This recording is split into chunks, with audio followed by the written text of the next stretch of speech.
ბოტულიზმის შემთხვევა საქართველოში ინფორმაციას სურსათის ეროვნული სააგენტო ავრცელებს. დაავადება მოქალაქეს შებოლილი ლორის მიღების შემდეგ დაუდასტურდა. ბოტულიზმი მწვავე ტოქსიკოინფექციური დაავადებაა, რომელსაც მძიმე მიმდინარეობა ახასიათებს.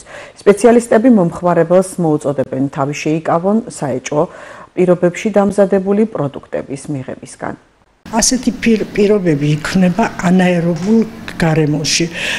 ესეთი გარემო შეიძლება შეიქმნას მაგალითად სახლში მომზადებულ კონსერვებზე, შებოლილ თევზში, ლორში, როცა არასათანადოთა მზადდება. ამიტომ პირველ რიგში სანიტარულ ჰიგიენური რაღაც პროდუქტი როცა მზადდება, სანიტარულ ჰიგიენური პირობები აუცილებლად უნდა იყოს დაცული, არ უნდა მოხდეს ნიადაგი ამ პროდუქტში და მასთან ერთად ეს სპორები ხო ისე უნდა იყოს დამუშავებული. მაგრამ თუ მაინც ხდება, ჯერ უკეთესია რომ სახლის პირობებში არ მომზადდეს ეს კონსერვები, მაგრამ თუ მაინც მზადდება, უნდა იყოს აუცილებლად ეს პირობები გათვალისწინებული, დაცული.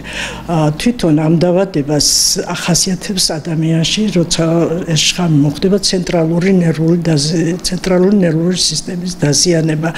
ინკუბაციური პერიოდი არის რამდენიმე საათიდან 36 საათამდე თუ რამდენიმე დღემდე.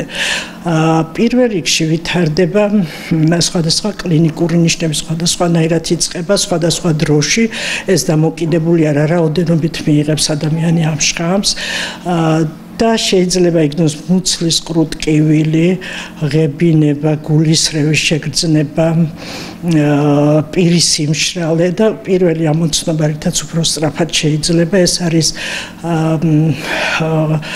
გაორება მხედველობის, კლაპის გაძნელება, შეიძლება თვალის გუგების შევიწროება, ერთი გუგა გაფართოებული იყოს, ერთი შევიწროებული და მერე მოქმედებს სუნთქვის ცენტრზე სხვადასხვა ორგანოების დამბლა შეიძლება გამოიწვიოს. ამიტომ პირველივე ნიშნების შემჩნევისთანავე ადამიანმა უნდა მიაკითხოს ჰოსპიტალს, ავადმყოფოს, სადაც მოხდება სათანადო მკურნალობა და ანტიტოქსიკური შრატით აუცილებლად დაწყება.